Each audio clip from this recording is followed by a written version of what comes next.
This is the Dane Moore NBA podcast brought to you by Prize Picks, coming at you Friday morning. It's January 19th. We have the Wolves 118-103 win over the Grizzlies to discuss this morning. The pod schedule got all sort of shaken up this week, so we actually have a Jace pod here on a Friday morning on very little sleep. Jace, Sorry to ruin everybody's weekend. I know. Yeah, this is normally Kyle, man. Here, yeah. Actually, they're like, Kyle wakes up super early, like because he's on the west coast. And, oh, okay, yeah. So people are probably like, yeah, Kyle pod, pump up, like head into the weekend. Super positive Wolves. Obviously, we'll be positive today, but I was gonna say we got you talking about Mike Conley. I don't know. That's true. Nothing gets more exciting than that. Nothing gets more energized. Nothing gets more impassioned. Yeah, huge game from Conley, particularly in the fourth quarter. We'll get into that. I just want to start by playing this clip from Finch on Mike Conley. Mike has the reputation of being one of the nicest guys in the NBA, but he'll tell us that there's a real competitor in there as well. But what have you learned about him, Mike Conley, kind of the competitor, since you've had him here last year? Yeah, he wants to win. Yeah, I mean, it's being a nice guy and being a killer on the court when it comes winning time. They're not, mutually exclusive. So from the get-go, when we came here, or when he came here, rather, I think one thing he was most excited about was he saw the potential in the team, and he knew we were trying to win. And, he's done a lot of winning. I think about this oftentimes. I wonder how many days Mike has spent atop the Western Conference in his career. Right, it's probably been quite a number. Utah for a long time. Memphis, I'm sure, was up there when he was there, and that's not a coincidence. This guy has a huge quotient, huge winning quotient. So, Chase, you told me right before we hit record that you looked up how many days Mike Conley has been in the number one spot in the Western Conference. What is it? Okay, so it was. They always do it by winning percentage, which I think is the best number. I didn't it includes T1. If you were 1-0 and another team is 3-0, it still has you as T1, and I didn't count those. But one thing I did realize is someone have to add 10 days to my tally, because on days where there aren't games in Basketball Reference, like say Christmas Eve, no games, they just don't have a date listed there, and they just skip it.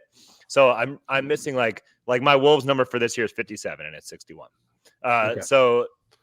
But with all that in mind, what's your guess? Yeah, so I was loosely thinking about this last night and planning to look it up myself this morning after Finch said that. I don't know. I mean, it's got to be a ton from the Utah years. 80 from that, and then Memphis. I think there would be some there too. Is it over 100? What are you looking at? They have 61 this year. Oh, I meant from the other. I was coming into this year. Oh yeah, more than that. So then I guess 160. Okay, yeah, no, it's far higher than that. So my number, not including those days. I also clearly didn't think that hard about this. Right, it was 250. Today would be day 250, but that's including the days where there are no games. So it's probably 260 or somewhere right around there. 250, 260, somewhere in that range, days spent atop. Utah for one season did it for over 105 days. The year they were the number one seed in the West that year. So they're 30-11 right now. Rudy and Conley's Utah team was 38-11 at one point. I saw you tweet that this morning. Yeah. And then and the Wolves obviously my tally again was 57 at 61. Twice in Memphis they had the one seed for 30 days, and then the other one was close to 25. So it is a lot of winning. I mean, and it's a year of his life in first place, basically. Yeah, right. It's and to do it Memphis obviously didn't have a long stretch of time as a top seed, but so many times where they're so close, to do it with three different franchises, it shows that you are a huge part of the equation. And I think that's what we've been learning for the past year, right? The ways in which this stuff shows up, particularly in situations like last night. I think what did Finch call it? The winning quotient there. Whatever it was in those first 3 minutes of the fourth quarter last night, that is winning quotient. That's what he did. The first 5 possessions of the fourth quarter for the Wolves offensively were a Nas Reed cutting dunk assisted by Mike Conley. Second possession, Nas Reed cutting layup assisted by Mike Conley. Third possession, Mike Conley made three. Fourth possession, Mike Conley driving layup. Fifth possession, Mike Conley made three. They take a timeout, and now the game is twisted into like that fourth quarter rhythm gap that you're used to, and it unlocks Rudy to be the problem that he has been in fourth quarters for opponents there. I think this goes for, without saying, for all of us who are now watching Mike Conley all the time, but the more you watch him, the more you appreciate him, because you see little things like that, right? That's what's sticking out. And obviously that he's doing this at 36 years old. I think for me, what stands out is that he has those bursts, and he could do that way more often. Yeah. And he even says it. He even said it again last night. Like, I think sometimes Finch would love to run 100 pick and rolls with me and Rudy. He's like, but I like to space it out, and it totally always is like, because that's what Mike Conley thinks is the best for the team. Like the fact to me that all season, what have we talked about like as the offensive issue for this team? Biggest Spacing. Line. Okay, turnovers. I was going to say, but turnovers. Yeah, okay. Yeah. And that is with a point guard who is second in the NBA in assist to turnover ratio. Like, imagine if he was not on this team, like how bad things could get. Like he's such like a salve for like he minimizes the damage. I think so much on all the things that they do poorly, like spacing. It's like, and he is sixth in the NBA in 3-point percentage. Like he's just he just has been like the perfect antidote for any of their issues to keep their problems small enough that they can still win through them. Well, and the perfect example of that is how much they were losing to bottom 5-6 teams in the league last year before the trade deadline when they got Mike, right? And now, I've been talking about it with these Portland and Memphis, and they have Charlotte on Monday and Washington next week too. Like that, like phobia of the Wolves losing games to those terrible teams is not warranted anymore. I'm not saying it guarantees that they're going to always beat those teams. Yeah, but they'll lose one this season. I mean, you're just going to lose at least one. And that would be normal. But to like anticipate that based on anything from last season doesn't hold logic, because those losses came when D'Angelo Russell was the point guard and not Mike Conley. Because I really think, like you mentioned the pick and roll thing, it's the combination of Mike and Rudy, when both healthy and playing in a game, that just provides this floor, right? Like there is just a floor to the level at which the Wolves play. And it could, if you have that floor and Cat has a bad game like he did last night, or Ant has a bad game like he had a bad first half last night, there's still that Rudy and Mike floor that I certainly underestimated, coming into this season, because it gives you, I don't know, that floor gives you like a 90% winning chance against, a bottom feeding team, kind of like Memphis last night. And that's just invaluable. That's why he's been 261 days or whatever. And I'm sure Rudy's number is way up there as well. And I just find it to be like just a commendable attribute of Mike and Rudy. It honestly like stands out more to me with Rudy, because what he's doing defensively against these opponents, when a lot of his other younger teammates are like, I don't know how much I need to guard here on the perimeter tonight against Detroit or Memphis or whatever. I just really respect it. Rudy had 6 blocks last night, and like they were necessary because Memphis was cutting, and the Wolves were just lost. Like Minnesota's defense for large stretches of that game last night was awful. Like just losing track of guys. Like, and it was like it was off ball perimeter defenders, just like not paying attention as they're getting back cut, paying attention as like Kennard is relocating for an open 3 against them. Like, and Rudy just erases or minimizes the damage on so many of those things that it's like, okay, not that bad, like you can get away with 2-3 bad quarters because it's not as bad as it could have been.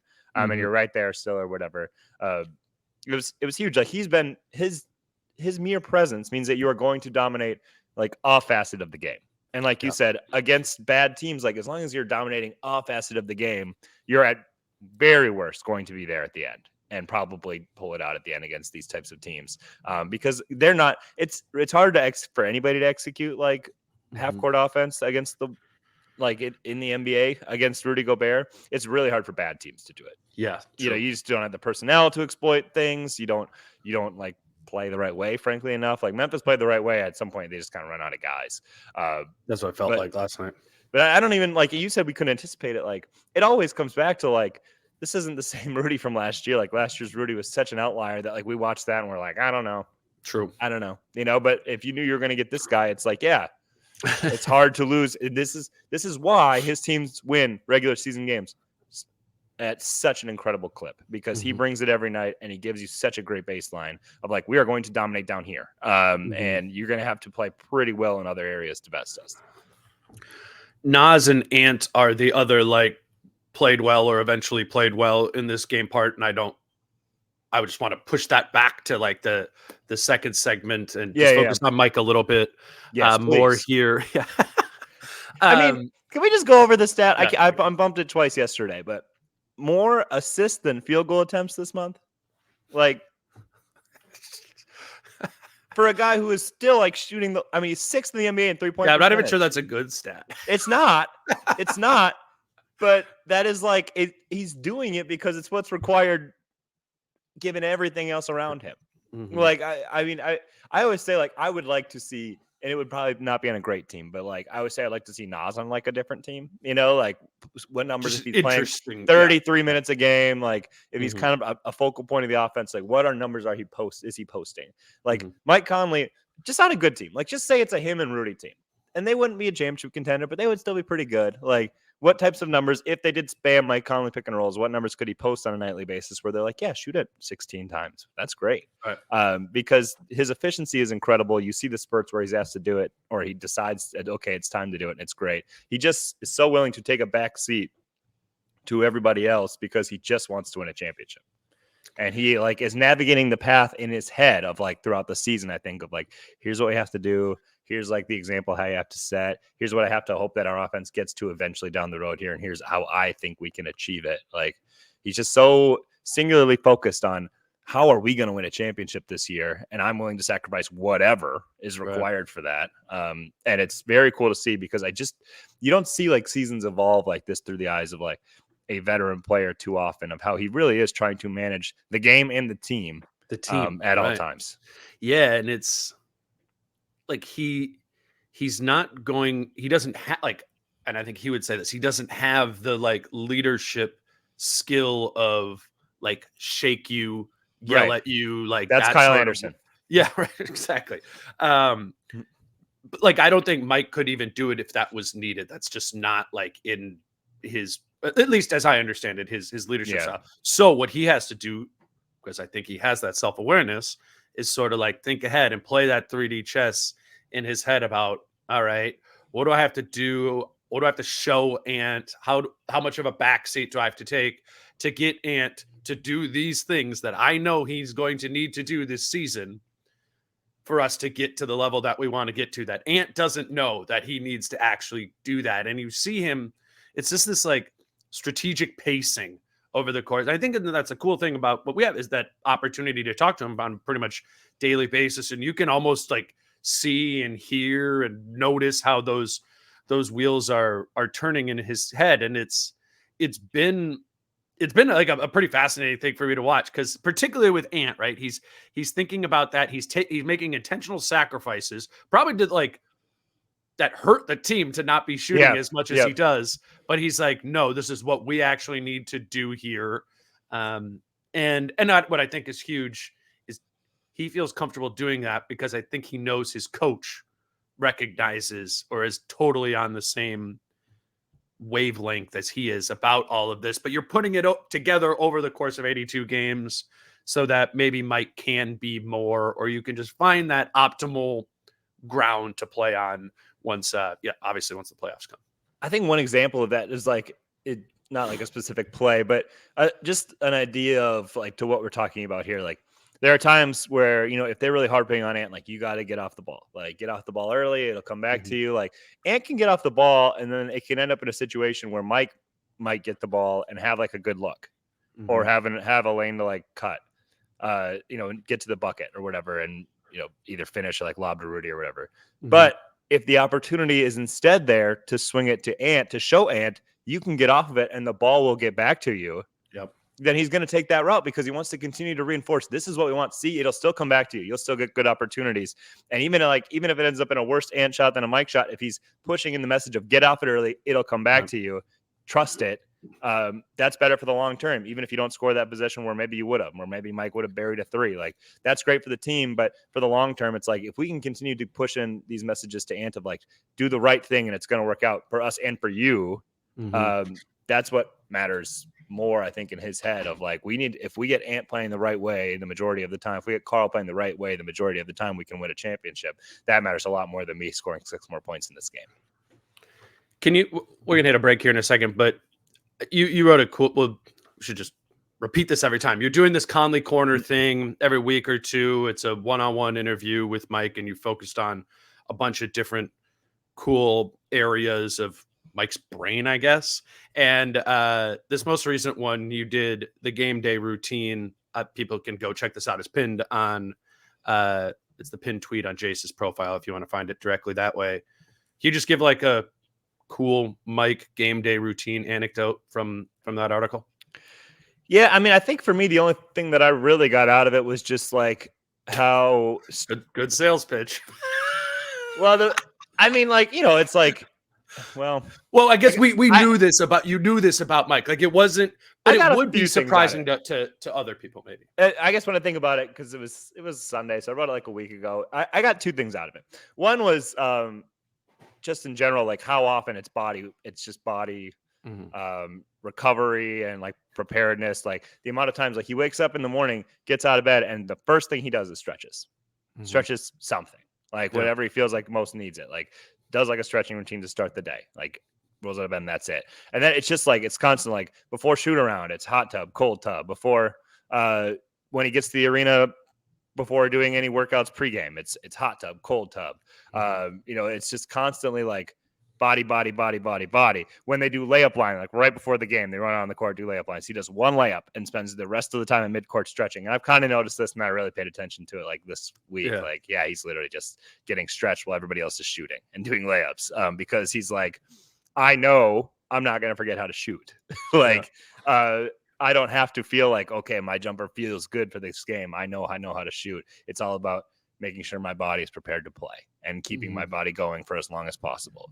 So that's kind of a cool evolution.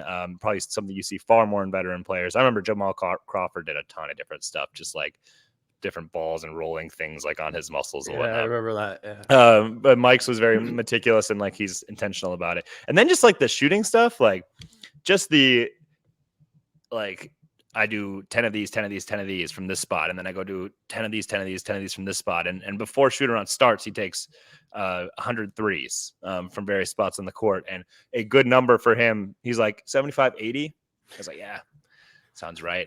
And then he was like, one day I made 65. One day I made 65. And I was like, okay. He's like, but I actually made 8 threes that night, so it doesn't correlate. I'd be like, yeah, if I made 65 out of 100, I'd be like, wow, I'm gonna like the gym on fire tonight. But yeah, just I mean, so like his actual shooting routines, there's more obviously in the story. Like it's kind of cool to see all the various things he does with that, Totally. like the pick and roll stuff and whatnot, like just pounding in the same stuff every single day, and how that adds up to what at 36 years old is one of the best shooters in the NBA. It's funny. I think like, I don't know, whenever he's talking about all these like body things, or he actually like openly admits to like pacing himself during games and stuff. Yep. And I'm like, this is all the stuff LeBron's been doing for like 6 years, though I've never heard him like admit to it or anything. But you know, when you watch a LeBron game, you're like, that guy's awesome, not playing his hardest. Yes. You know? And Mike Conley does the same thing and admits to it. I think what's different for Mike, and it's probably because of Mike's situation too. Like, and that is the good thing of like that he doesn't have to run 100 pick and rolls with Rudy. Mike is doing it more so offensively, where LeBron is doing it defensively, where it jumps off the screen more at you, where it's like LeBron's not playing defense. Where Mike, it's more like playing defense. He might just be chilling on offense for a while, and he's cool with that. Like, yeah, this is Ant's run, you know, like, okay. Yeah, it is. But Mike turns it up too. Like it is, and, Yes. and so does LeBron. It's like it's just the dial goes way up and way down. Yep. So much. LeBron's more goes and like 0 to 100. I mean, Mike's is pretty. You're right. It's not as big too, but Mike is just as conscientious about like moments and when he's needed. Which I remember him talking about earlier, and I was like, oh, that's like.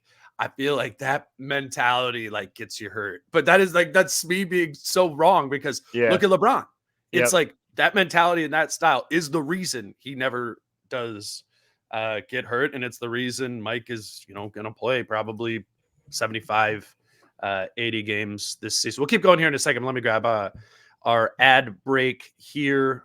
Today's show is brought to you by Your Home Improvement Company. I've been telling you about them. We love having these local sponsors that have products that you might need to use down the line. We ask that you consider these companies if and when you do need these things. Your Home Improvement Company for any home improvement project that you have is a great option. Go to yhic.com or 952-243-3502. They have a deal going on right now. Buy 2, get 2 free windows for the month of January. And it's 0 interest, 0 payment, 0 money down until 2025 on that. And then for the bathrooms in January, they have a 40% off your entire bathroom project for the month of January. They install those within 1 day or less. And again, 0 interest, 0 payment, 0 down until 2025. That number is 952-243-3502. It's up on the screen here on YouTube, or you can go to yhic.com, Your Home Improvement Company, where it's your home made better. Jace, quickly, give me two prize picks for the weekend. I got two from Chris. I got 2 from Kyle from the NFL Sunday slate here. What do you got? PrizePicks.com, PrizePicks at promo code Dane for a $100 sign up bonus. Okay, so I don't know what ones they said. You gave me Chris's. Said didn't remember. I don't remember. So I'm Kyle's. sorry if any of these are repeats. No, I'd be surprised if one is. Actually, I'm going with both. I'm going both of these rushing attempts overs.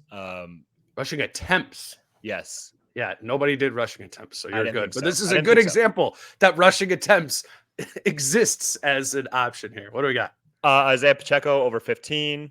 Okay. More than 15. He's done that in 3 of his last 4 games. I think Kansas City's pretty comfortable this year leaning on their running game, especially Pacheco's been really good.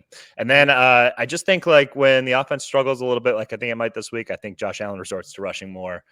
9 attempts. I would take more than. We're doing a double rush attempts. I like Same it. game. Yep. More than game. both of them. Love it. All right. We will see. It's not fun to root for. Hey, man, but it's... You just watch the game and you're like, pull it. Run the ball. Run the ball. Run the Tuck it and go, Josh. Tuck it and go. PrizePicks.com, PrizePicks app. End of half QB sneaks. Hey, I'm with you. The Josh Allen one makes a lot of sense to me. That dude's definitely running it 10 times this week. Pacheco, I guess that I don't know. He's been cruising over it. I think the Chiefs win. Yeah, he has. So. Yeah. And if they do, I like that.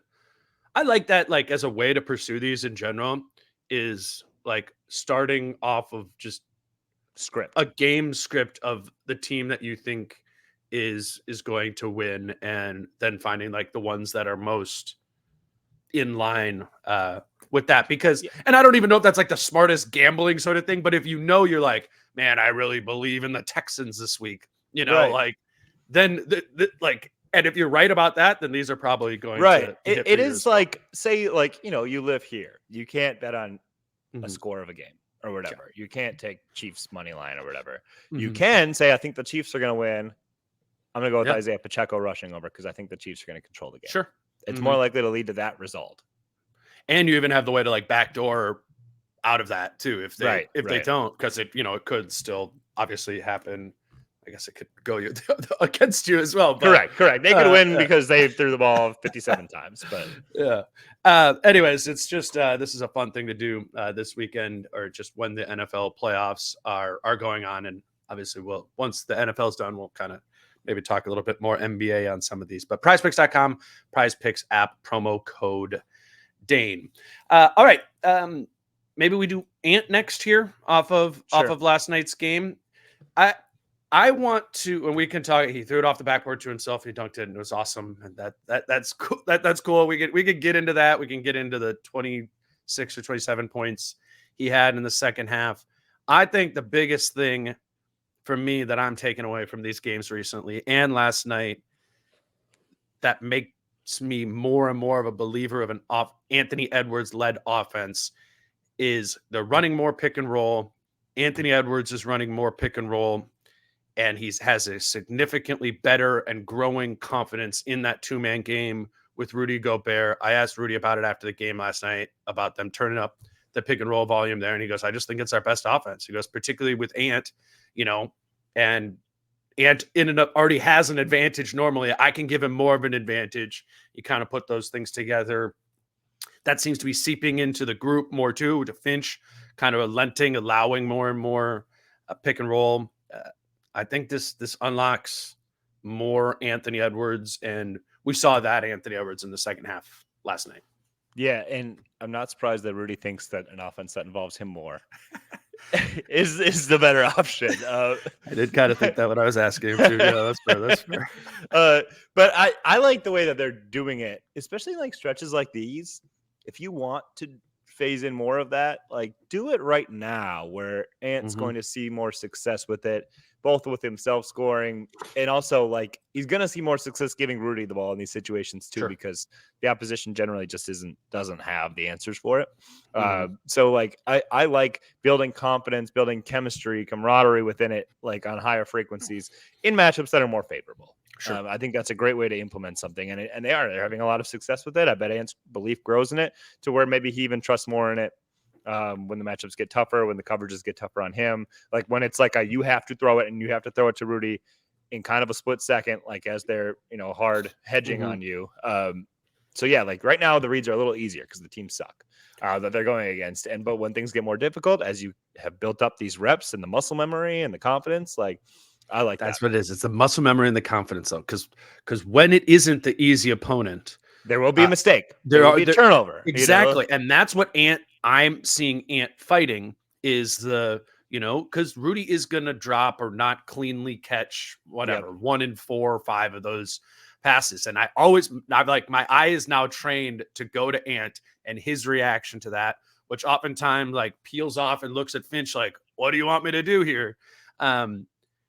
It is good to see him getting, consecutive reps again in some of these games more recently against lesser teams where it's multiple times in a row that it's working. And I think then that trains Ant's brain more that this is a good action. This is something we need to do more often, because Ant is obviously not like the analytics guy of, these me and Rudy pick and rolls are 1.35 points per, like that's not what it is. You need to convince him otherwise to do this because it is 1.35 points per possession. It's kind of like the whole thing we're talking with Mike. Like, how do you convince them to think this way?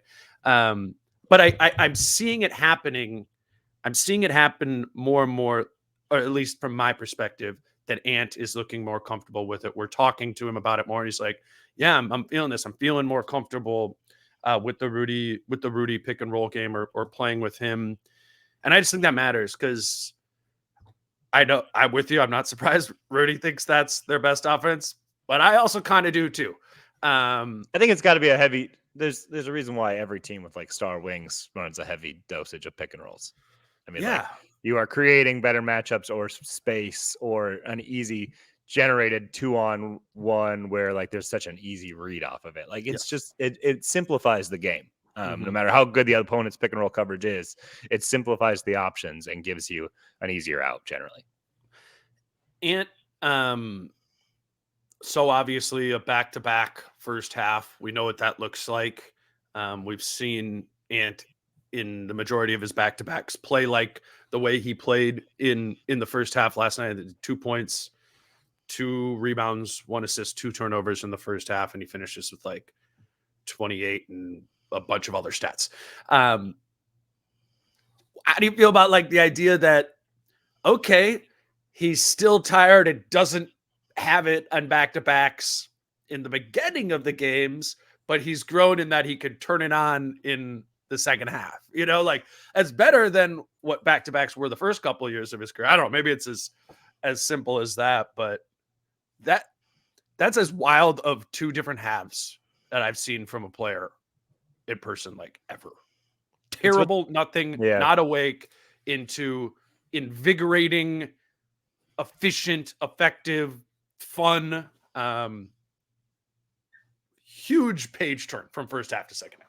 It's almost annoying, right? Because like the second half shows you, it's like, it's not like physically you can't do it because you played the night before. Like you clearly can. Right. You just didn't have the exact same energy level, so you didn't bust out of the gates. And it took like he said, Kyle Anderson yelling at him and be like, "You look like a bum, like a scrub, like, you know, like, what are you doing?" And he's like, "Oh yeah, you're right." It's just like when that's kind of a switch I think that he has to flip, because against teams that are much better than Memphis, like it might have been too late. But if they would have played the Thunder, if it would have been the Thunder last night, you're right. He probably would have got up for it. He would have. The first half wouldn't have been that. Like you're right. You're right. It's pretty clear what it all is, right? Yes. Back to back, lethargic and bad opponent. Lethargic. And bad opponent. He just that's why like in the playoffs he always shows up, because it's always like a big stage, big game. Big it's opponent. why I believe in this team a lot more in the playoff. Like why I do. Yeah. It's why it transcends a lot of the fears we have about the playoffs. For me, yes, I agree, because we've seen like when the stage is at its brightest, like he's the Memphis series and the Denver series, like he takes his game to an entirely different level of just dominance, like like nobody's stopping me, I'm gonna hit 5 threes and get to the rim at will. Like I agree with that. It's just like, and that's where it almost is like a little bit immune to, like, you talk about habits and having to build it and stuff. It's like he is like the ultimate switch flipper, like, and you can just trust that he's gonna do it. You know, you can't be like, you know, you might not always be able to just flip the switch. It's like he always just flips the switch, you know, like for given matchups or anything. It's like, so as much as you'd like to see it on a night to night basis, like do it every single night, do it every single, no matter of opponent, you know that he can do it. And his team is good enough to where he can not do it in certain situations and get away with it in the regular season. And it doesn't have to cost you, given your seeding come April, that you didn't bring it 10 nights a year or whatever. So I don't know. I don't have too much to like say as far as concerns, because I know what's going to happen and I know it's going to play out, and I don't think it's going to hurt him in the end. So he referenced, and this makes sense to me. The Nas got the crowd going in the first half by playing awesome. The crowd got going, and that got Ant going. I do think that there's part of that there. That was the end of the first quarter, and Ant did not have a good second quarter. Okay, so maybe it wasn't. Whatever. I'll play the clip. I know he scored 2 points the first half. Navigate it and get to a point where you guys could get on top of that thing. Nas Reed. I don't know what more I gotta say. Yeah, man. 6th man of the year for sure. We've seen him on some heaters before, but have you ever seen? I've never seen him like that tonight. No, yeah, not at all. Yeah. I mean, what do you have? Like 15 points in the first quarter? Yeah. Yeah, that was crazy. Yeah. And then 3 minutes. He got in like 3 minutes. 3 minutes. Yeah, it was crazy. 247. Yeah, 247. That's wild. That's crazy. So it did happen. The Nas thing happened in the third or the last final 3 minutes of the first quarter, where actually Ant was out there, because Ant like plays the whole first quarter, and then Nas continued to play into the beginning of the second quarter. I guess you're right. If Ant would have, so Ant then went to the bench to start the second quarter. Yeah. And then he came back, and so he sat on the bench, inspired, and then he came back in the game and didn't. Good counterpoint. I still don't. You still haven't totally flipped my mind. Like I really think that Ant goes, "Oh, I want that." Like the crowd and the Nas. I mean, which is just one of the most bizarre things about this team is how the crowd erupts in applause every single time Karl Anthony Towns goes to the bench. Not because Karl Anthony Towns is going to the bench, but because Nas Reed is checking into the game. But that is a whole weird juxtaposition. I think Nas and Ant, who are 24 and 22 years old, are fueled by that. I do think there is the more that the crowd gives them. I don't know if Nas would require it.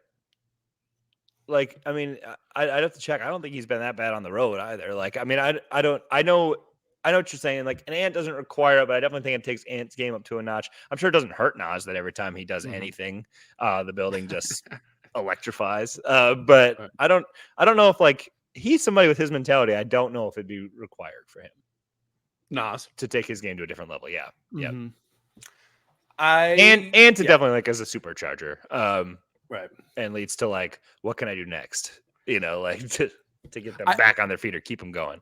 I don't know the answer, and I'm not super interested in how much the crowd is feeling. I was all just mostly by way of transitioning into Nas, who I do think without that first quarter and coming in and playing the way that he did after Carl started the game, and really for the majority of the game, that was one of Carl's worst games of the season, particularly defensively, which is going to happen. But can we talk about, I mean, Yeah. we want to talk about that later or now? What about what? Carl. I Yeah, mean, just we can like, talk about. I think it fuses with Nas. yeah, Not. But that is the big thing. I'll frame it positively. yes, Is Carl has wild volatility of his productivity on the offensive end and on the defensive end, and his focus is wildly volatile too. That doesn't mean he's having a bad season. Like it's just it goes way up and down, and the trend line is high. Like Carl is a very good player, a fringe all-star, but there is volatility can be dangerous in its downswings. And what I'm saying is Nas being able to do this and almost recognize that they need him to be that spark plug in a game where Carl clearly isn't there, is having a downswing of the volatility. I just think there's a value in that of sort of providing a floor to the 4 position that, I mean, Finch kept shortening Carl's time, basically benched him at the end of the game, and then did the thing where he brings him in for the last minute. So it doesn't look like Carl's getting benched at the end of the game. But if you actually pay attention to his rotations, you know that Finch did not like how Carl was playing in that game. So the positive spin is that Nas can back that up and can be there. The disconcerting part of it is that Carl is volatile on national TV, looked like he mentally was not there to the degree that he was. And then he absolutely got roasted by Jaren Jackson Jr., which I don't know. I don't think he needs to be guarding Jaren Jackson Jr. In those situations, but that's an aside. I don't know. It wasn't a good Carl game.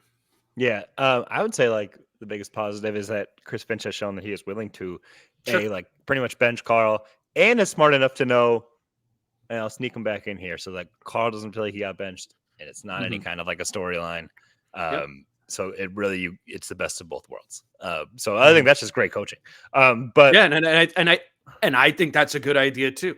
Like he got him back in at the time when it was kind of game like is over. Yeah. Game's over. You know, Yeah. like, get back out there. But you saw in the Steal first this one half, for us. Yeah.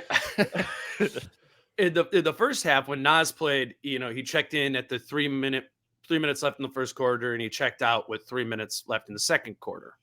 And in that time, Carl subbed in and subbed out. Like Finch made an active decision to give Nas Cat's minutes in that situation. It's only a few there, but I'm with you, and that's okay. It's actually like Ant has bad shooting games, Ant has bad decision making games, whatever. Carl's seems more mentally there or like focus or opponent based. Like the Detroit and Memphis games are Carl's 2 worst defensive games by a mile this season, and it appeared to be because they're bad teams, and he didn't have that like smack the floor and guard the way he did against the Clippers, and I just don't know. I'm not sure if it's that Carl can't physically do it all 82 games and be a 4. Maybe he can't. I mean, it's hard. That's to possible. Be a center. I mean, that's probably part of it. The good news is that we have seen Carl be able to guard and be an effective defender at the 4 this season. Though, like Monday against Charlotte, I'm not anticipating a good defensive game from Karl Anthony Towns because it's Charlotte. Unless he's just locked in because he hasn't played well, and that's possible too. But I do think like there are some games where you can go into it, say who's guarding him, and go, this isn't going to be a good Carl game, because I guarantee you it's not lost on Carl that Xavier Tillman gave him fits in the playoffs 2 years ago, and that he's lined up against Xavier Tillman, and you can see like in the game he's trying to like prove a point of like, I can score on this guy, and then he doesn't, and then he turns the ball over a couple times, and he misses a bunch of shots, and that will almost certainly leak into Carl's defensive game. So I just think like it can be too obvious to like see the team line up and go, oh, Tillman's on Cat. And I agree with you that having him start on Jaren Jackson Jr. and getting scored on one end and not scoring on the other is not a great way for somebody with Carl Psyche to start a game. Yeah, that's a good way to put it. But like, there are just certain guys like Xavier Tillman just has his number. And some guys in the NBA just have Cat's number as far as like he cannot score on them. Or he cannot efficiently score on them, and will then press to try to prove otherwise. I'm not saying like this is the answer, but what do we think that is? Because clearly Xavier Tillman in particular has given Carl problems. We, and honestly you, often champion this idea that Carl's best matchup typically is fives, right? Yeah. Fives that he can cook. What is it that Tillman we think does there? Because he is a five, he is a little bit more slower footed. He's kind of those are kind of the ones that Carl normally cooks. But I mean, Tillman is a little bit more of a 4 than a 5. That's true. I mean, and he's definitely like the center is like Xavier Tillman is not the type of center where you'd be like big slow footed dude. I don't think. Right. It's different than like Valanciunas for sure. Yes, yeah, he can press out enough, and it's he also knows not like move his feet fast guy. No, but what think he is able to press up enough on the shot, so it's not like a clean look at 3. And then when Carl tries to drive, whatever he doesn't have in foot speed, he has in physicality in absorbing the drives. So if you can press up on Carl and then be physical on the drives to where you're not giving him a clean look from 3 or a clean drive to the basket, that's when life gets pretty difficult. Tillman's figured that out, and Tillman obviously just from that playoff series has a ton of experience doing it and knows how to approach it, and seemed to like savor that matchup last night. He really seemed to take it on. Sure. And those are ones that then when the early success doesn't come for Carl, like the decision making and whatnot can wane and whatnot, and it impacts both ends of the court. So I just think that's something that, you know what, Finch said this, I think the other day about Naz Reid, of like the first few minutes of the game used to kind of tell you how Naz's game was going to go. And when it went poorly, it was going to go downhill. And one of the biggest things he said for Naz this season is like, he pushes through his mistakes. He doesn't dwell on them. They don't impact his game. Like, he just keeps playing. It's next play, next play, next play. I think Carl could do a much better job at being more next play, and not allowing, 2 misses or whatever, or like a bad first run to kind of derail his entire game. Sure. I think that's a place where he still has to grow a lot. I think one interesting element that can derail his game or anyone's game is guarding the other team's best player, and that other team's best player is having a night, like kind of irregardless of the way that you're defending. And I don't think he did a good job on Jaren Jackson Jr., but watching how Jaren Jackson Jr. played that whole game, they kind of like, even on Rudy. I mean, yeah. He was like, scoring on Rudy at will too. They kind of used Jackson Jr. in like the Jokic type of like bring the ball up 5 thing, which I guess they're going to mess around with now that they don't many injured players. They don't have a point guard, and Minnesota's got so many harassing defenders that like when the guards try to do it, when like Zaire Williams coming up against Nikhil, it's like, God, I hope we get this across half court. So Jaren Jackson doing it was a way to do it without pressure, like guaranteeing you got into something. I think this is positionally matchup wise the Wolves' biggest still figuring it out sort of thing. The big playmaking 4 guy or scoring 4. I think about the Julius Randle game. Yeah. Where Zion. they put Cat on Julius Randle.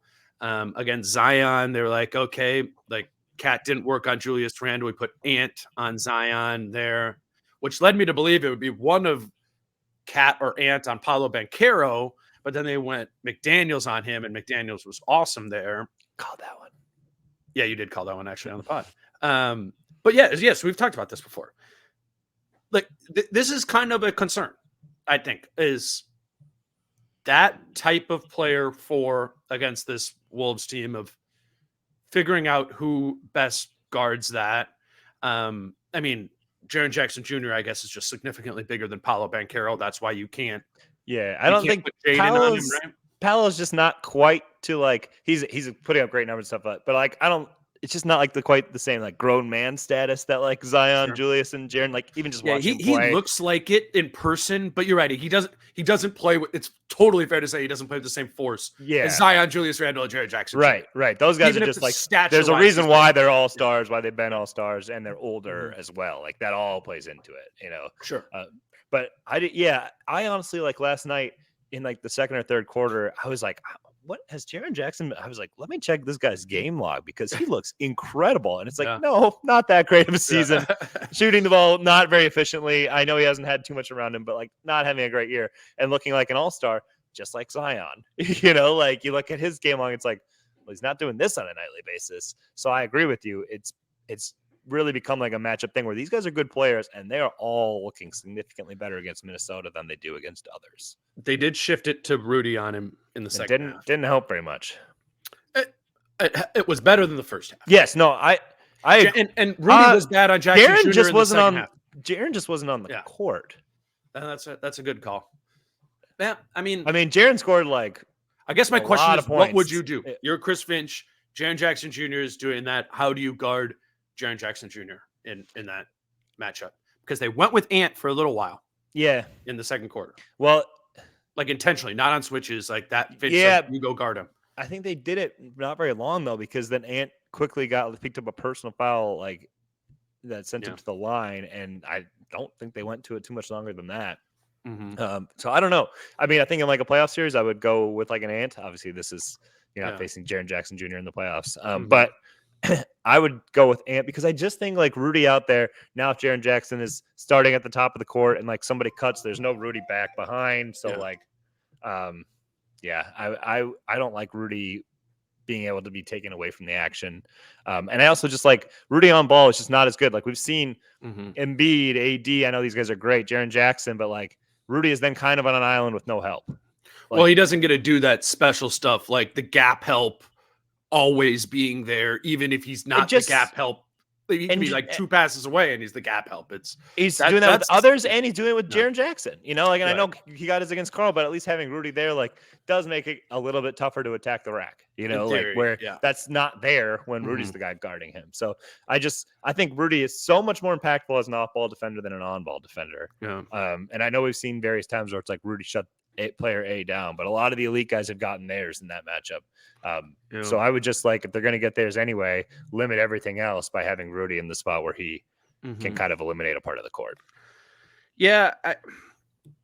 I like put it because Jaren Jackson Jr. was just scoring on Cat at will. And I remember like putting into my notes, I'm like, why is the best option to put Carl on the opponent's best offensive player?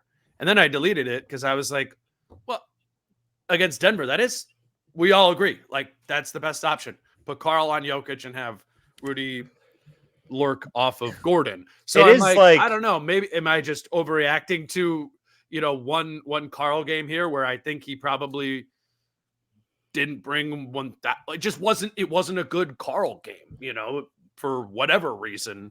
It wasn't the focus, it wasn't the discipline, it wasn't the standards that, they talk about all the time. So I didn't like the Carl on Jokic thing back last year. Raised hand, wrong. That's the best way to pursue that. But I still generally don't like the idea, given how good this team is defensively, of ever being like, Carl, go guard the best player. Right. It's just not. Carl's probably the worst defensive player in the rotation, and he's a fine defender. He's actually defending fine. I put him over Nas. But like, Carl is the 7th or 8th best defender that plays in the Wolves 8-man rotation. And to that end, it's like the Grizzlies are playing 14 no names, why are we putting him? Why are you putting on Jaren Jackson Jr.? It's an article of fate that like is cool, but just seems a little unnecessary. And given this pattern, it's one game against the Grizzlies and they beat them, but I've just been thinking about since that game against the Knicks on New Year's Day, and then the Zion game a couple days later, and then the Banchero game, they shut down the big. They got to find something there, I think. And this is super nitpicky, I get it, but I think they got to find something there. The Carl thing, I mean, it's Jokic. Like, what is the obvious difference between Julius Randle, Zion, and Jaren Jackson versus Jokic. Those three guys want to score and are very comfortable taking every shot in the game if they get to their spots. And Jokic is not trying to do that. And Denver is based so much on Jokic scoring and creating for others that if they make it to where Jokic has to score 40 points and now you're kind of limiting everybody else, you're winning in your own way there. Where you're not doing that because these other teams, Julius Randle's used to taking 22 shots or whatever. It's very comfortable. Everybody's used to it in the offense. If somebody's primary motive is to score and you are allowing them to do that against one of your worst defenders, you're just playing into their hands. Thank you for talking through that with me. That's the distinction to be made, is that Big's playmaking chops and willingness to make chops versus scoring. We're at 50 minutes. You good to do the transition segment here? If we do one more segment? Yeah. Okay. I'll grab a break here just to let y'all know that Falling Knife Brewing Company is having a Super Bowl party. They are selling tickets for $50 to that. For all you can eat. They're going to have from Rectangle Pizza, which is Rectangle Pizza. They're going to have nachos. They're going to have wings there. And your $50 also gets you 2 pours of any beer on tap there, or a pitcher of Tom's beer, which is just kind of one of their light, I think it's a Pilsner beer that they have there. So Falling Knife Brewing Company, you're going there, or they're showing the games. Every single Wolves game is on the projector screen with the sound on. They're going to be doing that for the Super Bowl too. So if you want to sign up for a ticket there, go to Falling Knife's Instagram at FKBC, and in their bio, you'll find a link for a ticket there. And just a good idea to follow them in general. And then just quickly, we have 2 tickets to give away to the Hornets game on Monday. So same deal. If you're a Patreon subscriber, just send us a message to let us know that you are available to go to the game, and then we will select someone at random. And this is also just giving away these tickets. It's also just a way of me reminding all of you that there is a way, if you want to not buy English muffins or play daily fantasy sports, or you hate breweries, but you still want to support the podcast, you can do it. $5 a month. Patreon.com/DaneMooreNBA helps us be able to do all of this stuff. Okay, Jace. Last segment, we were talking about this a little bit, have been talking about it for the last few days. You asked Finch about it at practice. I kind of asked him about it pregame. What are the areas, what are the low-hanging fruit? What are the small things that this team can do to get better offensively? The increasing pick and roll volume has been on my list, and I'm like, check, that's going there. But, we've been looking at in the weeds, and can you send another defender or another player to crash the offensive glass? How much more does that get you points per possession offensively? And you asked Finch about it, and he was just like, we need to get out and transition more. Our offense will be better if we play faster, get out and transition. The most efficient offense that is out there. You wrote about that this week. But do you believe this team can meaningfully turn up the volume of transition offense that they play in? I mean, I think they're probably just in the sense that if you do it 2 times a game, you're scoring maybe 4 more points. 3 or 4 more, which obviously is a big jump in offensive rating. So I understand that. I think if you're saying there are 4 or 5 times that I think we could push it, and if we just did that 2 or 3, automatically that's 2 more buckets. I understand that. I don't think any more philosophical shift than that makes sense. I think they at the pace they play is the best pace for them. Right, because there's a little bit of an opportunity cost there, right? If you start playing faster offensively, inevitably it's more up and down. Is going to do that, and they've kept team opposing offenses out of. I had that down too. If they play faster, then teams are going to run on them more, and it was a problem when teams ran on you last year, and they aren't running on the Wolves this year. It's 4th lowest transition frequency against. That's this is total double-edged sword territory. Yep. And I mean, I understand where if you're hey, Ant, if you see it, it's a 1-on-2, go. Go do it. You'll be the last one up there. We'll all kind of be back anyway. Mm-hmm. Sure. But yeah, not huge shifts. I understand what he's saying. Like I haven't looked since a couple games ago, but they were like third in fast break of transition efficiency.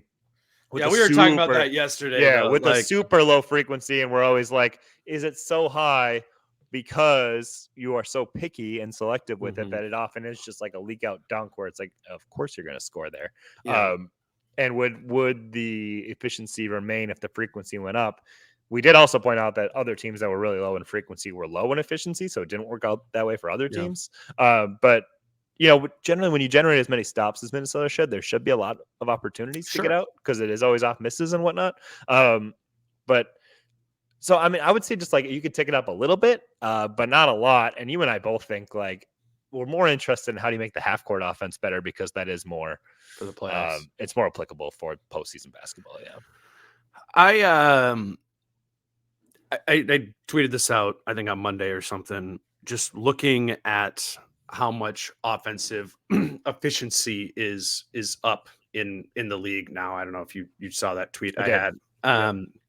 But the average offense in the NBA now, or this season, is 116.2, I think. And when I tweeted about this, I was looking at it on Monday morning. I was like, that average offense being 116.2, which is about where the Wolves are. I think they're 115.9, is so much better than offense used to be like 5-8 years ago. And I looked it up. The 73-9 Warriors had led the league by far in offensive rating that season at 114.8.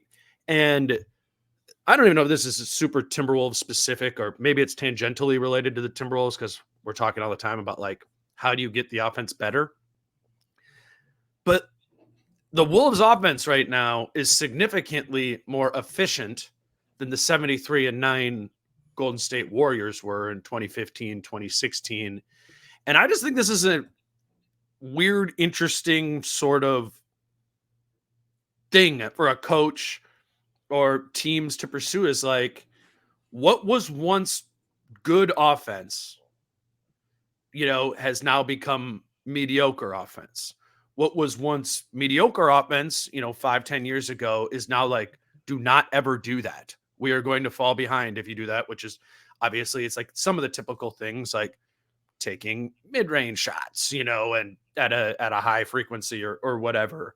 But I personally feel like the offensive efficiency has blown up so much. I think there's like 6 or 7 teams that are over 120, that I think it's shifting the game, and it should shift the game. And if you're Chris Finch or you're whoever,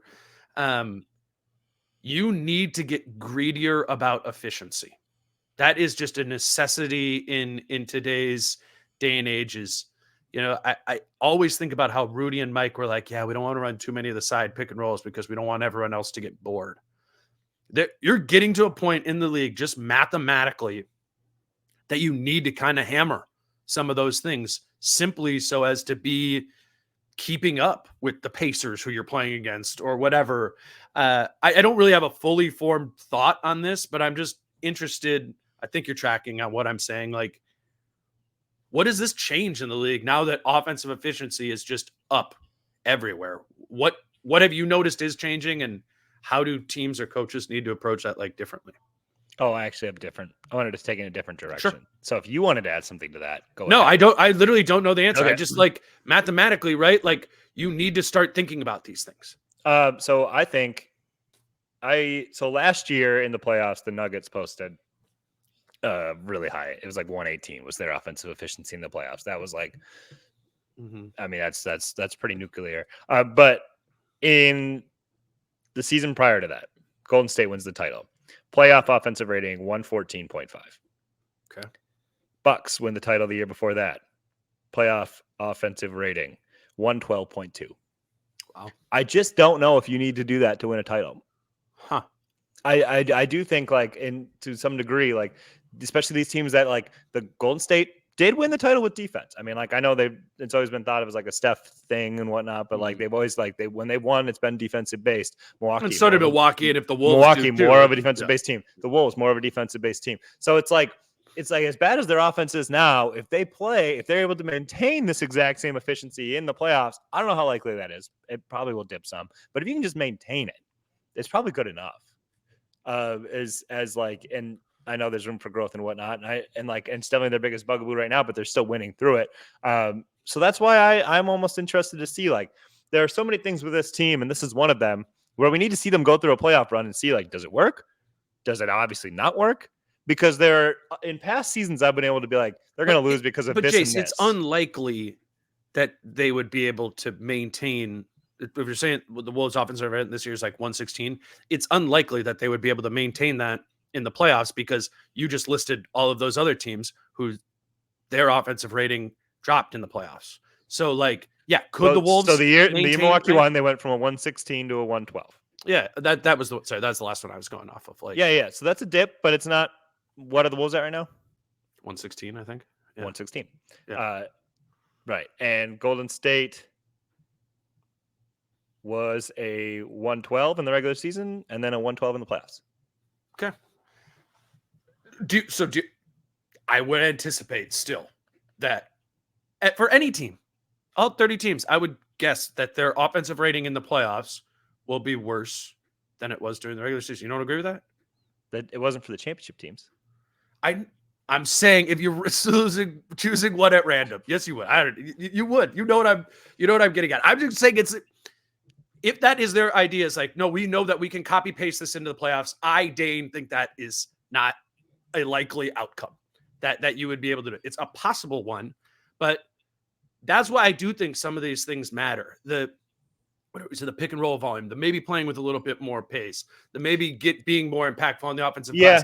Not because you need it for your numbers or whatever, but because maybe you need to go to that or one of those things based on your opponent in the playoffs. Like, but do you not think that, like, and like the Ant Gobert pick and rolls is a really good answer to have and to work on right now.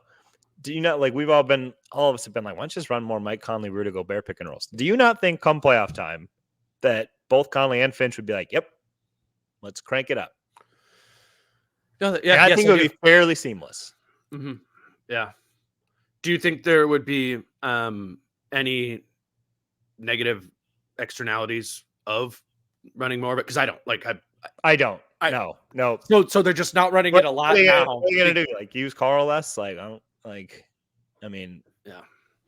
Oh, yeah. It's interesting to me because, like, and again, like Rudy said in the clip we played earlier, I think this offense gets. I think pick and roll or pick and pop, ball screen action is its best offense. Like, I think about Carl's best games this season, and it's 2-man pick and pop game with Mike Conley, and you're able to find that, over and over again. I think more of that makes more sense in the playoffs. More Rudy and Conley in the playoffs makes more sense.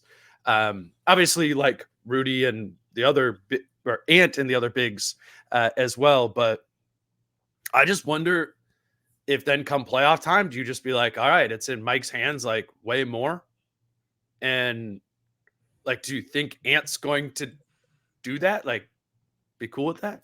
I mean, I think Mike pick and rolls can end with the ball in Ant's hands frequently enough that it doesn't matter. And Ant will still, at some points, decide in his head, I'm going to go on a run here. Like, I'm going to try to get aggressive. And if it goes well, great, you ride the heater. If it doesn't, you say, nope, give it back to Mike, and you move on.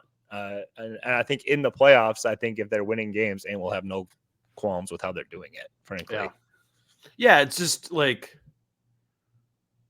and then that's why I think there's an element of, like, if you're Finch, of play calling and stuff like that. If you know, like, all right, we want to, against this lineup, go to Cat, Conley, pick and pop. Like, we're going to do that 3 of the next 4 possessions, but we got to make sure that that one possession that we don't in this time is a pin down for Ant in the corner that he comes off. And Mike would know the same thing. You know, like, exactly. So, and that's reason to be optimistic about it for sure. Yeah. Right. So that's why I keep saying, like, I don't know what's going to work or not work for this team, where in the past, like, when you see so many faults that you're like, that's going to kill them. They're going to lose because they can't rebound. They're going to lose because their clutch offense sucks. And then it plays out in the Memphis series. You're like, yep, that's what they were bad at all year. Whereas, like, hard as they played and whatnot, these are the things they were bad at. This team, like, I'm not as sure. Like, I really need to see them play in the playoffs to be like, okay, so that did bite them. That wasn't good enough. Or, yeah, this was good enough all along. It's just turnovers, right? Like, and I think a lot of people outside of here would be like, oh, Cat and Rudy in space. Or Rudy in space is what they would say. When in reality, the more concerning element of that, if you've been watching this team every game, and not even that it's a huge concern, is Cat and Nas defending in space.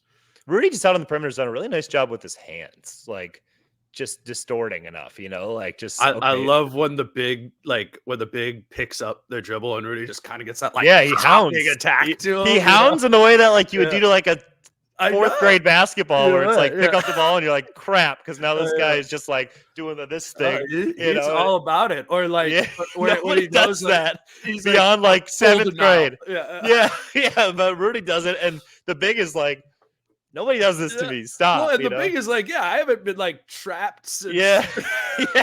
Stop. Go away, Rudy. It's and I think the people who are listening to this are watching the Wolves enough to know that those fears about Rudy like are tied to his teammates in Utah, and which isn't to say like they're, he's going to get challenged in the playoffs and like he still needs to show up and prove it, but like, it's just not one of, to your point about like, this is going to be a problem for this team in the playoffs. Like the only ones I would really point to is the fours guarding in a matchup that they struggle, Cat and Nas, and then turnovers. Like, right. What else am I missing? Yeah, those are kind of like the ones. Yeah. I'm always, and I don't think it's sustainable to lose a series this way, but if you did go super small, I do think still you can generate threes. And it's not always with like your best shooters either. So it takes like a Grant Williams type player, hitting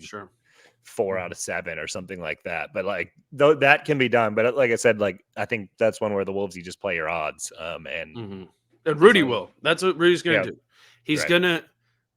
I actually like looking at that in the first quarter and be like, you could watch Rudy guard, particularly a pick and roll action, and the depth at which he guards it shows you his respect for the player. It's almost like a correlation to, I don't know. He actually said this. He's like, there's a science to all this. Like he said that he was actually talking about pick and roll on the other side of the floor there. But are you starting to pick up on that now that he is going out a little bit more on the perimeter? Sometimes you're like, oh yeah, Kawhi, I respect you.